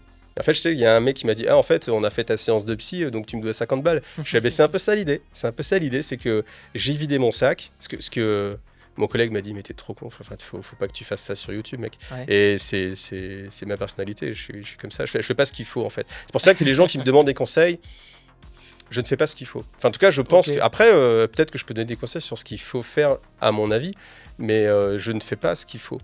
Bah après, peut-être que de la même façon, t'expliquais que tu faisais un peu de la veille entre guillemets sur les réseaux pour voir les productions des autres créateurs de contenu. Peut-être qu'on peut regarder ce que tu fais et tirer et dire ah ça faut pas les meilleures choses, voilà, entre guillemets. Ouais, je sais pas si j'ai un format toi comme ça. Tu sais, à regarder comme ça, tu me dis ça, mais je vois vraiment pas ce que je pourrais faire qui serait à recopier en fait. Parce que je sais pas en fait. En fait, c'est que j'ai le sentiment que et puis c'est plus qu'un sentiment parce que quand tu regardes en fait les vues, quand tu regardes un peu justement ce que font les autres youtubeurs, toutes mes vidéos elles sont plutôt en dessous, tu vois. Donc en termes de vues. Bah je sais pas, ça dépend. Bon, après, j'ai pas tous les chiffres en tête. Tout dépend qui tu regardes, mais, oui. mais je vois que globalement, mon contenu n'est pas celui qui est le plus intéressant dans un sens large. Le mec, il sait pas se vendre. Mais abonnez-vous à IGTV. Hein. Oui, c'est clair. Ouais. Ah, je sais pas, je saurais pas dire. Après, de toute façon, ce qui est sûr, c'est que dans tous les cas, t'as quand même un public. Oui, ça c'est certain. Ce public, forcément, il t'aime. Enfin, il t'aime. Peut-être qu'il t'aime. Mais il apprécie. Il apprécie en tout cas ce que je propose. Et peut-être que nous, comme ça, et toi surtout, tu peux ne pas voir ce que les autres aiment dans ton contenu.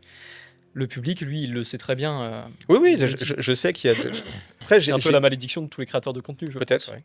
Peut-être, ou tous les créateurs, ou tous les artistes, peut-être, ou quand tu donnes... Parce qu'en fait, une vidéo, ou une peinture, ou une musique que tu vas créer, je pense que tu donnes de ta personnalité. C'est comme ça que je le conçois. Et je pense que tu t'exposes, et en fait, tu donnes quelque chose, et les gens... Alors, sur Internet, la critique, elle est extrêmement facile, et les gens se privent surtout pas de dire que t'as fait de la bêtise, ce que t'as dit c'était pas bon, non t'as dit bleu c'était rouge, t'as dit 1998 en fait c'était 99 mec, écoute revois un peu tes cours, et en fait faut l'accepter, ou parce qu'en fait il y a deux choses, il y a le côté t'as dit une erreur, ok certes, mais il y a aussi ce que tu proposes, et les gens vont dire vont pas apprécier ça, donc en fait faut supporter cette critique en fait. Ouais, complètement, faut se faire une carapace quoi.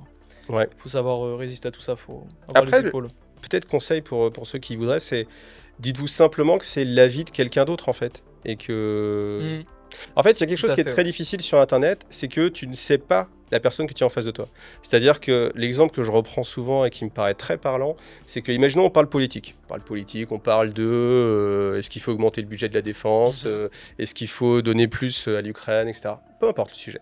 Si tu en parles avec quelqu'un, le mec, c'est un militaire. Ok ? Il va avoir un avis, on va dire globalement, qui va être peut-être orienté, mais qui va être intéressant parce qu'il a une expérience, en fait. Oui, tout à fait. Si tu parles à un autre gars qui est un analyste, qui a fait de la stratégie, etc., qui a fait beaucoup d'histoire, il a un autre son de cloche, je pense, mais qui est aussi tout intéressant. Si tu parles avec l'alcoolo du coin, qui est en bas de chez toi, qui est bourré toute la journée, et qui dit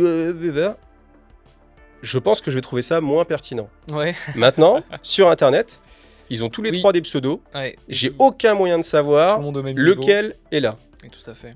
Mais c'est que sur Internet, tu vas prendre en fait tout le monde sur un pied d'égalité, ce qui ne serait pas le cas dans une conversation. Tu vois, typiquement, tu vas chez des amis, tu rencontres quelqu'un, il y a des gens, s'il te dit tu fais de la merde, pardon pour le vocabulaire, peut-être que tu vas dire ah ouais, t'as raison, et tu vas te remettre en cause. Par contre, si un autre te dit ça, tu dis oui, et t'en as rien à faire parce que tu as jugé la personne en face et tu lui donnes une crédibilité, une valeur. Et le problème sur Internet, c'est que tout le monde a la même valeur. Si tu connais pas le pseudo, tout le monde a la même valeur. Et le problème, c'est que si tu commences à te remettre en cause parce que celui qui est ici, là, que en vrai, tu lui aurais pas donné de valeur, tu le mets à 1 de valeur, c'est dur, quoi. Ouais, complètement. Moi, je me demandais, il y a vraiment une question qui me taraude l'esprit. C'est quoi, pourquoi cette esthétique, cette DA, plage et cocotier, vacances En fait, ce qui s'est passé, c'est que en fait, alors, j'ai toujours aimé l'esthétique palmier-vacances. Depuis tout petit, c'est quelque chose qui m'inspire. Dans ma bibliographie en 48 volumes, j'explique que c'est à cause de Sonic the Hedgehog. Ok, d'accord. Quand j'étais gamin, en fait, je vivais en banlieue, un environnement qui était assez dur, je pense. Et si, il n'y a pas de doute à avoir là-dessus, qui était assez dur. Et en fait, un jour, j'ai été confronté à Sonic, tu vois. Et à l'époque, je me rappelle de ce moment de ma vie où je me suis dit, ah, c'est trop beau, c'est trop génial. Et en fait, je pense que ça a cristallisé une sorte d'idéal. Et du coup, le palmier, etc., ça s'est inscrit en fait en moi comme une sorte d'image de bonheur et de réussite et d'îlot peut-être de tranquillité dans un monde un peu dur de béton. Et du coup, c'est quelque chose qui m'a toujours plu en fait. Et quand la chaîne, je me suis dit, tiens, je vais faire Iggy TV. Bon, alors en fait, c'est un nom débile, enfin bon, peu importe. Mais à l'époque, en fait, je pensais pas, il fallait trouver un nom sur YouTube pour créer le compte. Donc j'ai fait j'ai mis mon pseudo avec TV derrière parce que c'était sur YouTube. Incroyable. Mais j'avais jamais réfléchi le nom de cette chaîne. D'ailleurs, mon pseudo est pourri. Franchement, conseil aussi. Pensez à votre nom avant de. Moi, j'ai mis juste un truc parce qu'en fait, je voulais pas faire une chaîne YouTube. Faut pas trop se mettre la pression. C'était juste créer un compte, c'est comme tu vas créer un compte sur Google pour avoir un Google Drive. Mais comme quand t'es tout petit, que tu te fais. Bah après, peut-être ta génération, vous l'avez pas eu, mais nous, quand on était petit, on se créait une adresse mail. Et puis au final, quand on est adulte, on l'a toujours, alors que c'est un truc débile. Ah ouais, Snoopy 27. Bah ouais, c'est ça. C'est un problème que beaucoup de gens ont. Mais du coup, pardon, je t'ai coupé. Ouais, du coup, quand t'as créé. Et en fait, ce qui s'est passé, c'est que le moment où le stockage de données gratuit sur YouTube, trop facile alors que sinon je payais l'hébergeur, s'est transformé en mais en fait j'ai envie de proposer du contenu exclusivement pour YouTube et que mon média soit en plus de mon site internet YouTube, parce que c'est ce qui s'est passé. À un moment il y avait les deux, puis à un moment donné je me suis dit mais à quoi ça sert que je suis pas très bon en orthographe, en grammaire, j'essaie de faire des efforts mais c'est très difficile. Donc en fait les seuls retours que j'avais c'était t'as fait des fautes, ton texte ça s'écrit pas comme ça, c'est apprends à lire, apprends à écrire, etc. Et en fait c'est cassé, alors que des vidéos, bon, je parle après, oui, peut-être je m'exprime mal, mais les gens, ils sont moins agressifs que quand tu fais une faute de grammaire, une faute d'accord. Et ça demandait énormément de temps de taper tout ce texte-là, tout en sachant que... Alors, je le faisais quand même parce que je ne voulais pas ne pas partager parce que je n'avais pas la capacité de proposer quelque chose sans faute. Ça devait pas être une limite, quoi. Non, tu voulais pas te je me suis toujours dit, tant pis, les gens, ils diront que t'es stupide et que t'es pas bon. Mais au moins, c'est partagé. Mais j'ai partagé ce que je voulais. Et les gens qui verront au-delà de la forme, de l'orthographe et de la grammaire, j'espère qu'ils apprécieront ce que j'ai voulu proposer. Et sur YouTube, il y a juste les titres où les mecs ils me font ça s'écrit pas comme ça, j'ai encore droit maintenant, mais c'est que sur le titre. Et en général, ça va vite, et puis ils regardent la vidéo, puis j'ai bien aimé tes vidéos, ou j'ai pas aimé ta vidéo, mais c'est voilà. Et à ce moment-là où du coup j'ai voulu plus proposer des choses. Je me suis dit, tiens, ça pourrait être sympa de proposer quelque chose de distrayant aux gens, en fait. Parce que j'avais pas envie de faire du wargame sérieux, parce que je sais pas. Et du coup, je pense que j'ai associé ça à l'idée de côté sympa. Et puis, tu vois, j'étais dans mon supermarché en bas, puis c'était l'été. Je vois un chapeau, qui est d'ailleurs ce chapeau-là que j'ai fait exprès de reprendre ici. Je l'ai vu et je fais... Ouais, ce serait sympa un chapeau en fait. Et mes premières vidéos, j'ai pas de chapeau en fait, parce que j'avais pas de réflexion sur une direction artistique. C'est juste que je partageais, comme toi, tu dis, vas-y, on allume la caméra, puis on va la partager sur internet. Et après, quand je me suis dit, tiens, faut que ce soit un truc un peu carré, du coup, j'ai fait la bannière et je crois que c'était. Qu'est-ce que j'avais mis comme titre? Je crois qu'il y a encore peut-être. Il faudrait que je le modifie, mais c'était genre jouer comme vous êtes ou jouer libre, etc. Et en fait, ce que je voulais donner comme image, c'était genre. Avec ma vidéo, on va pas se prendre la tête. Ouais, vraiment en mode pas détente. de pinaillage, on est en mode détente, c'est pour du plaisir. À l'image des plages avec des cocotiers dessus et le chapeau et la chemise hawaïenne. C'est ça. Quoi. Et du coup, j'avais une chemise que j'avais achetée, pas pour la chaîne, mais qui était une chemise hawaïenne. Je l'ai mise, j'ai mis le chapeau et j'ai acheté un cadre avec une planche de surf. Je l'ai mis sur le mur avec un clou, boum, et vas-y, c'est parti quoi. Et du coup, après, je me suis dit, bah tiens, je vais partir dans cette esthétique-là et j'ai gardé les palmiers, voilà. Et maintenant, c'est le truc. Alors, c'est moins maintenant, mais il y a des gens qui sont là, mais c'est quoi ton délire là? C'est du wargame, mec. C'est pourquoi t'as un chapeau? Je sais pas. Oui, parce que tout le monde dans cet univers-là fait des trucs plutôt dark, sombres. Ouais. Bah oui, Warhammer 40 000, l'univers sombre, le mec il arrive avec son chapeau. Sans les crânes. Elle est où la crédibilité du truc, tu vois? Bah non, mais justement, c'est marrant, ça va prendre le truc.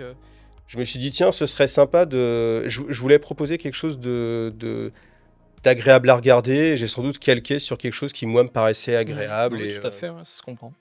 Mais j'ai pas eu une réflexion en mode bon, faut que je trouve un style, tu vois.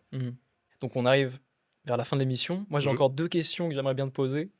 Notamment, j'ai vu une rediff de live que tu as faite avec ta femme, je crois. Ouais, avec ta compagne. Ça devait être pour la Saint-Valentin alors? C'est ça. La Saint-Valentin. La pauvre, ouais, une pensée pour elle. Gros bisous si tu m'écoutes. Dedans, tu disais que tu l'emmènerais à Warhammer World. Enfin, notamment à l'usine Warhammer, à l'usine Games Workshop. Est-ce que, depuis, ça a été fait? Non. Aïe. On a des enfants, c'est compliqué la vie de famille. Bah, il faut les emmener. Ouais. Alors déjà, l'usine, enfin moi j'aimerais bien aller à l'usine, mais l'usine, on peut pas y accéder. Mais c'est pas ça que t'avais vu? Tu disais pas que t'avais vu l'usine?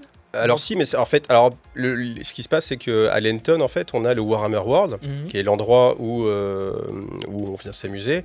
Il y a le musée aussi Warhammer, et en fait, de l'autre côté de la rue, il y a l'usine. Et en fait, tu vois l'usine du Warhammer World, en fait. Ok, d'accord. Et puis, tu as aussi les locaux. Alors, je sais pas si je peux le dire, mais j'ai eu de la chance un peu de visiter un peu les locaux. Okay. Mais du coup, l'usine... Mais en fait, l'idée, c'est que oui, moi, alors après, j'ai déjà été, c'est vraiment... C'est quelque chose que je conseille. Hein. Ah ouais? Ouais. Et en plus, c'était marrant parce que c'était une époque où 40 000, c'était pas le jeu que je préférais. Mais en fait, c'était avec la French Wag, justement, où on s'était dit, tiens, c'était pour la 40e édition du French Wag Day, parce que ça commence à dater. On s'est dit, on va faire ça à Lenton, dans le temple, tu vois. Énorme. Et je sais que moi, j'étais plus aussi au taquet. Je me rappelle vraiment la première fois que j'y étais, franchement, c'était le truc le plus important de ma vie. Il fallait absolument que j'y aille. Tu vois, une semaine avant, je dis putain, pourvu que j'ai pas un accident, pour que j'y aille, ça c'est trop horrible. Il faut que j'ai une voiture. Que rien ne m'empêche d'y aller. Le 40e, c'était bon, allez, c'était pour voir les potes et puis pourquoi pas. Mais en fait, j'ai pris tellement de plaisir à être là-bas parce qu'il y a une ambiance, une sorte de communion que j'ai pas retrouvé. Qui est vraiment spécifique en fait, parce qu'il y a vraiment ce côté où tu rencontres plein de gens. Alors, je sais pas, parce que tu vois, quand tu vas à Octogone, t'as aussi plein de gens qui sont des passionnés, etc. Mais comme t'as aussi une part de grand public, t'as aussi des gens qui sont passionnés, mais de complètement autre chose en fait. Des jeux de cartes par exemple. Et bah, on va rien partager en fait. Alors que Warhammer World, tout le monde kiffe, genre Warhammer. Là, c'est sûr, oui. Et du coup, il y a une sorte de communion, et puis surtout le musée, il est vraiment... En fait, tu vois, moi j'aime le côté visuel, donc là je suis aux anges, quoi. C'est fou, c'est fou. Mais j'irai un jour, peut-être que... Si le patron est d'accord, peut-être qu'il pourra me payer ça pourrait être un documentaire là-bas, je sais pas. Bah, je pourrais t'accompagner si le patron est d'accord. Allez, tout le monde dans tous le les deux de l'amitié là, vers c'est noté, hein. Christophe, c'est noté, hein. Et du coup, ma dernière question, pour conclure, si tu pouvais garder qu'un seul jeu dans tous les jeux de Wargame que t'as, ce serait quoi? Donc par jeu, j'entends toutes les licences Warhammer, donc Warhammer 40 000, différencié de Kill Team par exemple. En fait, c'est une question difficile parce que déjà, il faut pondérer entre la partie que j'ai envie de faire demain, et donc du coup, il faut que j'ai les figurines, et ma vie de hobbyiste. Ouais. Avec tout ce qui a existé en fait, et c'est pas la même chose. Et franchement, je sais pas trop. Y a pas un... Alors, si je devais garder qu'une seule chose, ça dépend. Est-ce que je vais avoir le droit de jouer, ou alors c'est la fin de ma vie et je garde qu'une chose que j'emporte dans ma tombe? Je sais pas trop, je me dis, imaginons qu'il y ait un génie qui te maudisse et qui dise tu ne peux plus t'investir que sur un seul jeu, genre. Ah, ce serait trop dur. En fait, alors tu vois, là, typiquement, moi, ce serait la fin de ma vie. En fait, maintenant que j'ai découvert autant de jeux autour de Warhammer, autour de Warhammer 40 000, à une époque, j'étais vraiment les œillères sur Warhammer 40 000. Je jurais que par Warhammer 40 000. Et plus j'ai découvert d'autres jeux, moi, je pourrais me passer. Et il n'y a aucun jeu où je pourrais me contenter de ne jouer qu'à lui, en fait. Ouais. Parce que j'aime, en fait, le changement. Et en fait, là, je joue beaucoup à Conquest. Maintenant, tu me dis, tu joues plus qu'à Conquest, je fais la gueule, quoi. Ok, bah, je vois. Je fais la gueule parce que j'ai envie de jouer à Holomock, à Shatterpoint. J'attends que les cartes sortent pour jouer à Star Wars Légion. J'ai envie de faire une table Shatterpoint. J'ai plein d'idées. Pour moi, ce serait la fin, en fait. Je sais pas, je répondrais presque que je préférerais rien garder que devoir garder qu'un truc. Vraiment la question impossible, quoi. C'est vraiment dur de répondre. Okay, c'est vraiment dur de répondre. Je suis bon, désolé. Non, mais pas de souci. Dernière réponse, langue de bois, je sais pas. Non, mais vraiment, je sais pas. Merci encore d'être venu. Merci de toutes ces discussions qu'on a eues. Et en tout cas, moi, personnellement, j'ai très très hâte d'en faire d'autres à l'avenir. Et même de te réinviter si ça se fait. Écoute, ça avec hyper intéressant. Grand plaisir. J'ai passé un bon moment ici et tout ce que j'ai vécu aussi sur My Place. Donc ça fait plaisir. Enfin, il faut faire de la pub pour My Place. Après, dire n'hésitez pas à aller sur My Place. Ça fait vivre des créateurs, moi, d'autres, peu importe. Mais c'est vrai que My Place, alors je peux le dire peut-être maintenant parce que en fait, c'est vrai que quand j'étais à ta place en mode ça faisait un peu trop corpo. Et oui, maintenant que je suis plus, je peux vraiment le dire. Et je pense que c'est quelque chose qu'il faut avoir en tête. C'est que certes, quand vous achetez sur My Place, vous faites des économies. Parce que ça coûte moins cher, et ça fait plaisir, on va pas se mentir. Mais faut pas oublier que ça permet à des créateurs de contenu comme moi, par exemple, de pouvoir continuer à partager leur passion avec vous, en fait. Moi, vraiment, My Place, c'est une part importante de mes revenus, et ça me permet de continuer. Et en fait, faut essayer de voir vraiment cette action enfin, il y a le côté mercantile, gagner des sous, etc. Mais gagner des sous, ça permet aussi de continuer à faire ce qu'on fait. Et que ce soit pour moi ou les autres, hein, je ne parle pas que pour moi, mais vraiment, il y a beaucoup de créateurs de contenu qui peuvent continuer parce qu'il y a My Place. Donc, il y a quelque chose qui est très beau dans cette... même si, en plus, on gagne de l'argent, en plus, donc ça, c'est beau. Mais derrière, il y a quelque chose qui valide en fait une démarche. Donc ça c'est très bien. Il faut faire de la pub pour My Place à la fin. Ça c'est ton rôle. Hein. Moi je l'ai fait là. Moi, tout ce que je viens de dire, ça me fait plaisir que ce soit toi qui le dises parce que. Mais en fait c'est dur à ta place. C'est un peu compliqué de le dire. Après les gens vont dire oui. Bah oui, normal, il fait sa pub. De toute façon c'est son boulot. Son émission, c'est son boulot. Elle est payée pour. Bah super, bravo. Donc merci beaucoup au public de nous avoir accompagnés jusqu'ici, pardon. Et puis à une prochaine. Et Iggy, à une prochaine. Et bien une prochaine avec grand plaisir. Allez, ciao. salut à tous.